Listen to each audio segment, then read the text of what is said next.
Hi friends, thank you for clicking on this video and welcome to the first episode of my knitting video podcast.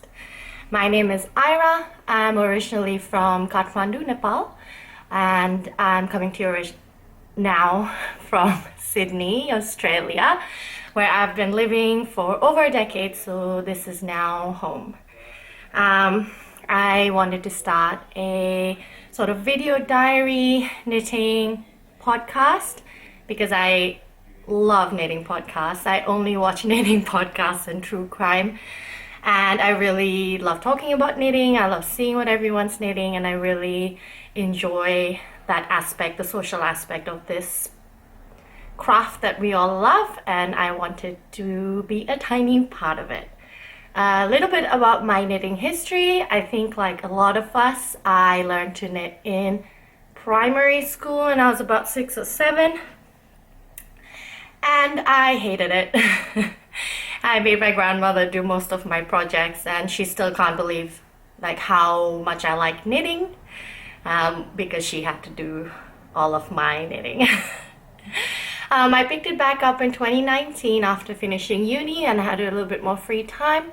I was watching sewing content at the time, and I remember an episode of Fruity Knitting popped up, and I'd never seen knitting like that. And I was watching Andrew and Andrea, and the way they talked and explained about knitting, it looked so doable.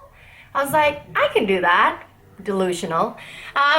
But because if you've seen Fruity Knitting, you know Andrea just knits amazing masterpieces. I can definitely not do that yet. I'll get there.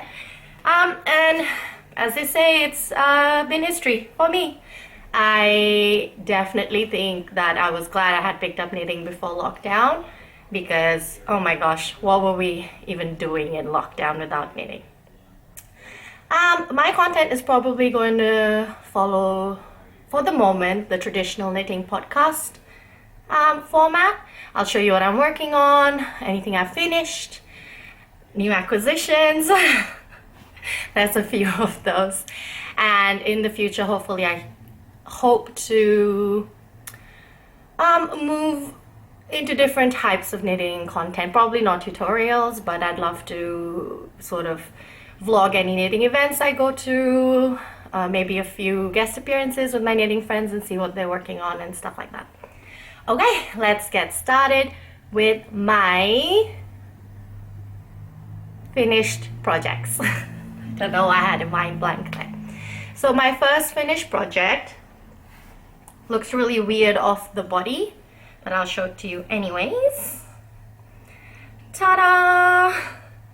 This is the Secret Summer Crop Top by Jessie Maid, and as you can see, I've altered it to have ties. This beautiful yarn is by Three Cats Yarn, Mel. It's the duck egg blue colorway in her soft sock. So it's blues and little specks of brown, very subtle, very beautiful. I'll try and put a picture of me in it so you can get an idea.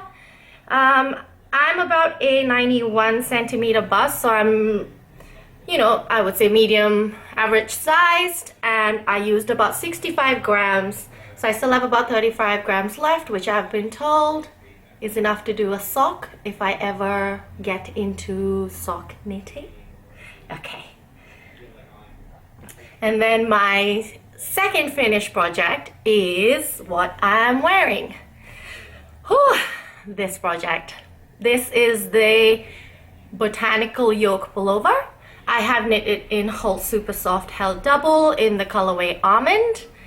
I cast this on in January, and I'm definitely a project knitter, but this project really tested my limits. Let me just stand up so you can have a look at the body.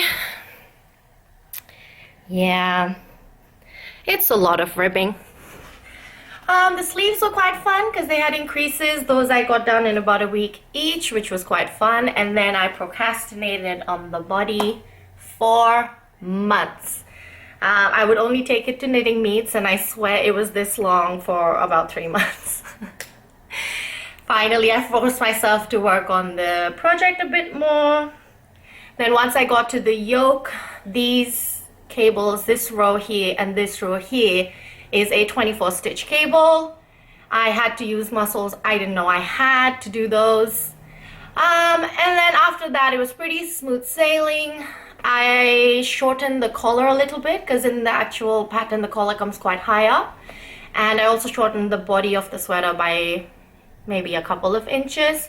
I ended up using just under a whole cone held double. So from what I can remember, I had about 18 grams left. Because I was cautious, I had ordered 2 extra 50-gram balls of the whole super soft. So I do have 118 grams. But if I had just ordered the cone, I could have got a whole sweater in a cone. I really like this yarn. I have used it before in the Stephen West M Cal, and it's nice and it's held single, but it's a shawl. I've never tried it in a garment. I have no issues with the sensitivity, especially up on the neck and the chest. I'm only wearing it with my undergarment, my bra underneath, and I'm perfectly fine. It's quite warm. I was running around setting up, so I'm a little bit hot, but it's fine. It's not itchy. So this was my latest finished project. I love it. I'm glad I knit it.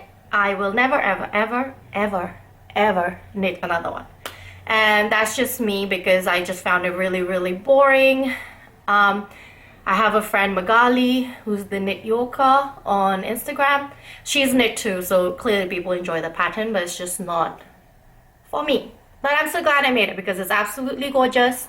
So unique and elegant. I love it. I've never seen anything like this in the shops, even in hand knitting. The first time I saw this pattern, I was like, I have to make it. And it was quite early on in my knitting, and I'm glad that I've managed to make it because this was a goal.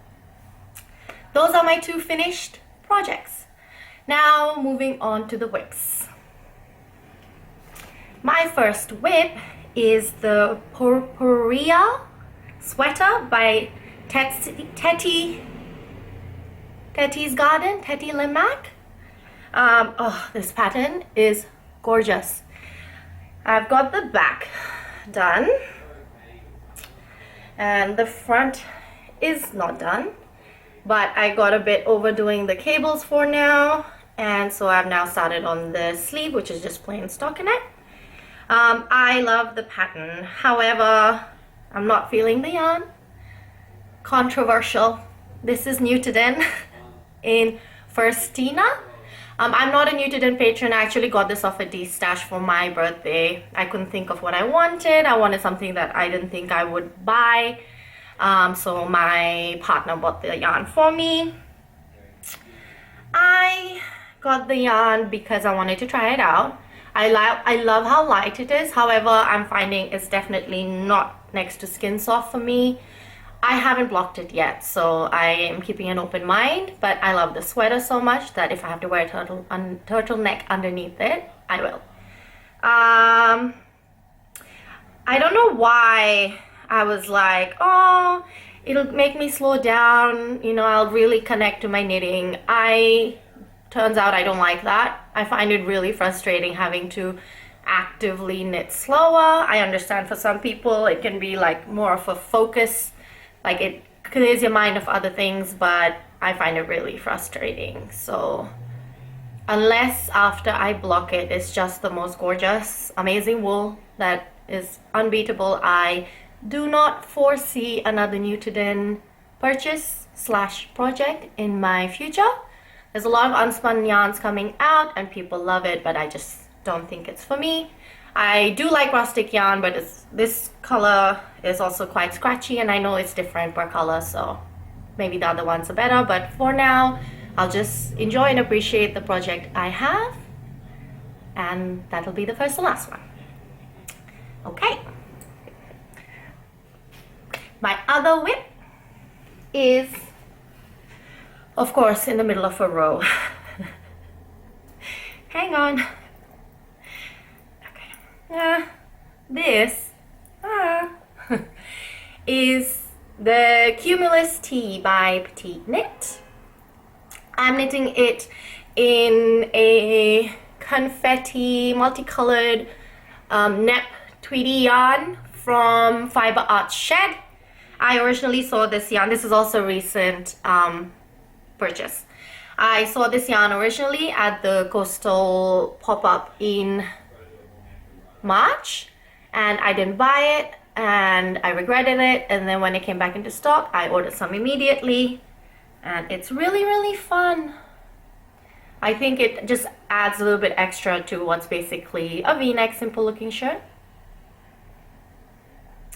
So I started this over the weekend during the knitters picnic that was organized in Dungog. I'm not quite sure what I've done in the beginning of the raglan. I have a feeling I've done something finicky because I cast it on while drinking a lot of beer in a brewery, so that we knew was not going to end well. It's also on 3mm needles, but I'm enjoying the knit, and I'm really looking forward to having the t-shirt because I feel like I need to knit a few more lightweight projects, being in Australia and a person who tends to run quite warm. My third whip is all the way over there. Hang on. Okay. So my third whip is also a petite knit pattern. This is actually the first petite knit pattern that I've cast on, but since I have also done the Cumulus tee, I've cast on the Cumulus tee. This is just the Anchors summer shirt. I've done the 2 sleeves and I'm just on the body now. I'm knitting this in Drops Bell in the color mauve. It's a cotton, linen and viscose blend. And this is of course one of the sort of summery, more lighter weight knits that I'm trying to do. I am knitting this pattern in the same yarn but in a different color along with one of my friends. So we're knitting it together and it's super fun. I'm liking it. So far, I can see a few of these in my wardrobe for more the spring and autumn. I don't think you could wear this on a hot Australian summer day just because the yarn is an 8-ply, it's a bit thicker. That's my last whip.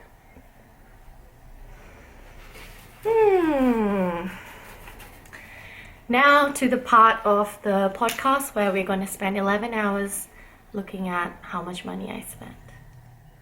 Okay. Let's start with something that I did not spend money on. One of my friends who's based in the States asked me if I wanted anything for a wedding present. I got married in March and I couldn't think of anything. And he said as a joke, what about anything knitting related? And I was like, yes. So he sent me some yarn. This is Peace Fleece. It's 75% Navajo Rambouillet and domestic fine wool and 25% mohair, and it's got approximately 200 yards in a 100 gram skein, and it's worsted weight. So I've got 3. I've got Antarctic White, which is a white. I've got Bonnie Blue Gap, which is a blue with lots of different blue green type tones, and I've got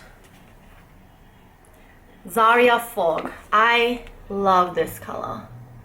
It's a lighter blue. It's got tones of dark blue, orange, purples. I hope my camera's catching it. My camera's brand new, so I'm still figuring it out. Apologies if there's any issues.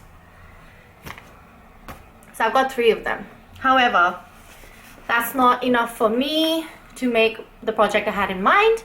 I wanted to make the Felix cardigan. The Felix sweater in my size just takes just about 600 meters in a cropped, whereas I would probably lengthen it a little bit. So I've ordered 2 more of these and I'm going to make a cardigan.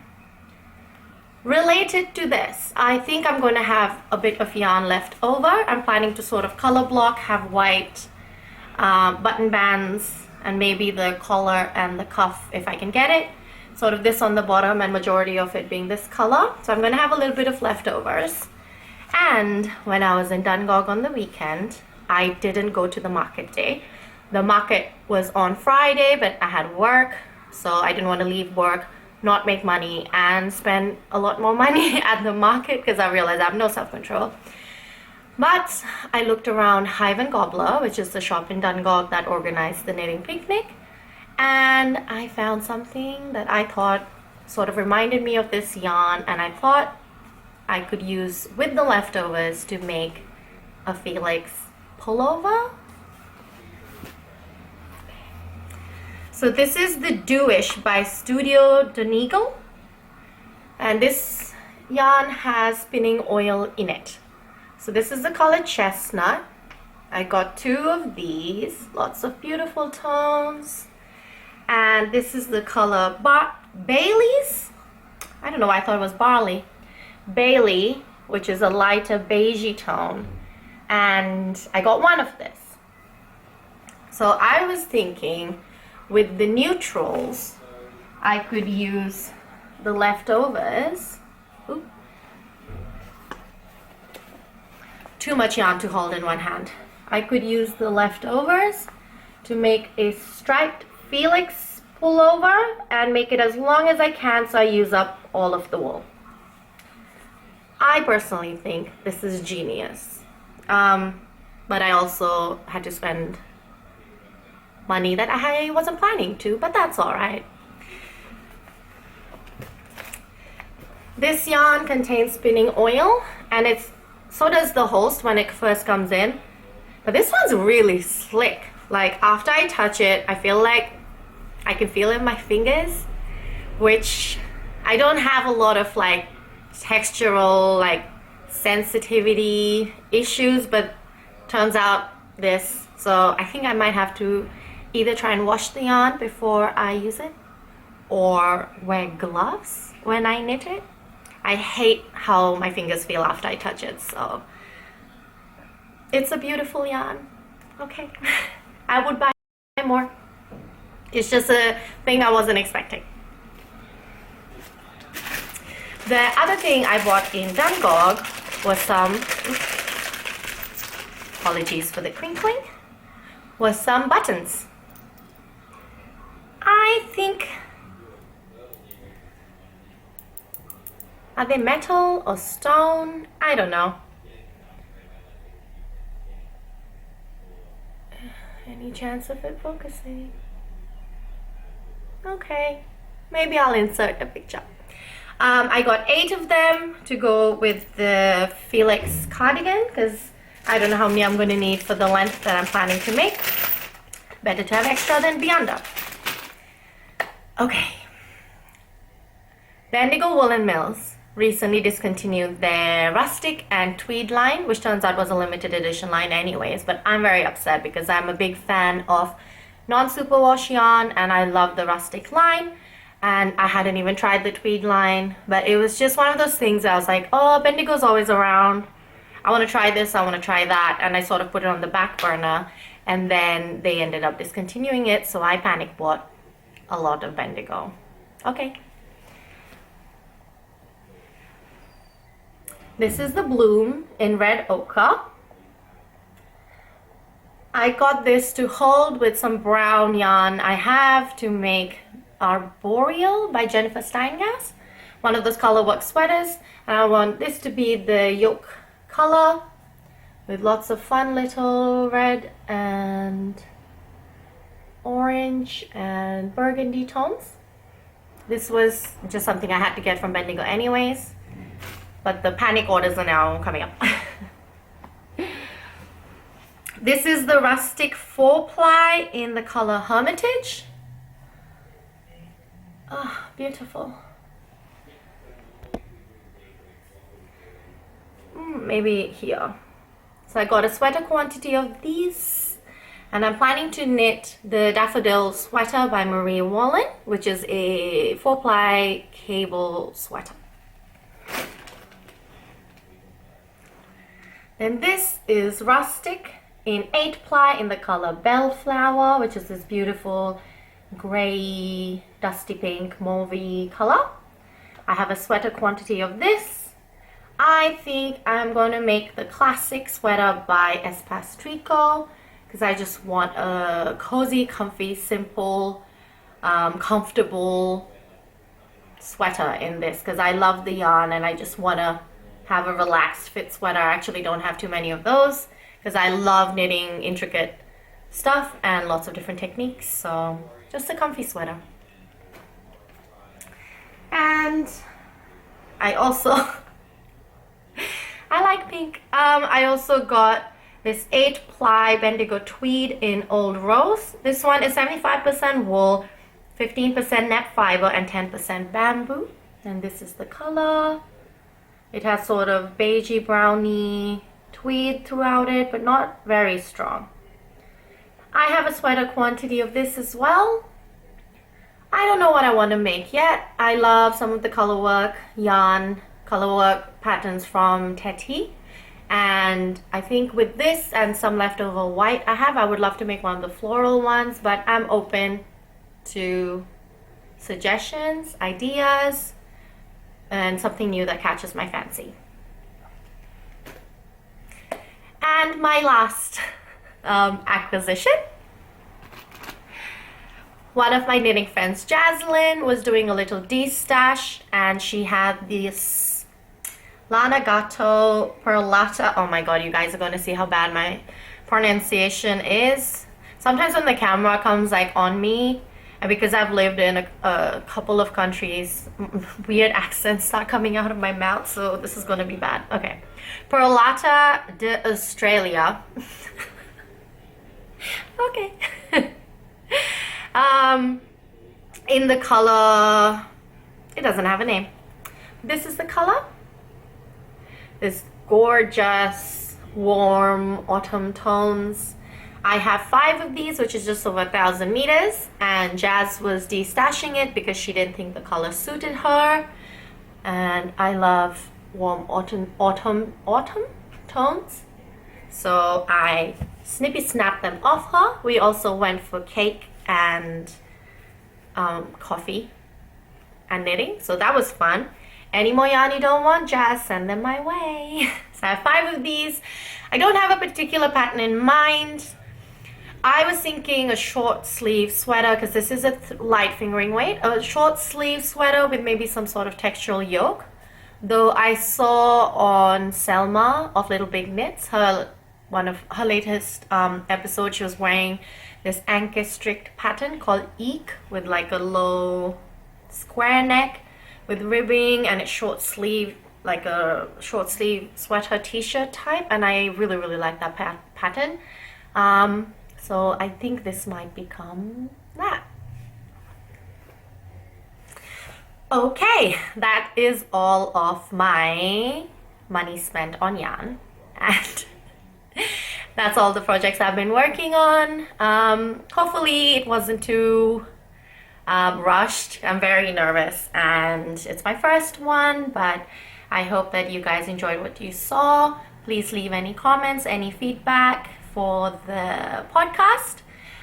Please also let me know if you have any pattern suggestions for the Lana Gatto yarn, as well as the Bendigo Tweed in an 8-ply.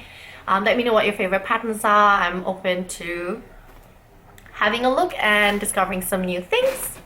I'll try and refilm maybe in about a month's time when I'm done with a few more projects. And this is Ira again, coming to you from Sydney. Thank you so much for watching, and you can find me on Ravelry as, wow, I'm doing this right at the end. I know, professional. You can find me on Ravelry as KukieKnits, KukieKnits. You can find me on Instagram under the same name, KukieKnits. Cookie is actually my nickname that everyone in my family calls me. So it's weird. Apparently I chose it myself. It doesn't mean anything, but that's who I am. Cookie. KukieKnits. And hope you'll come back for the next one. Thanks for watching. Bye bye.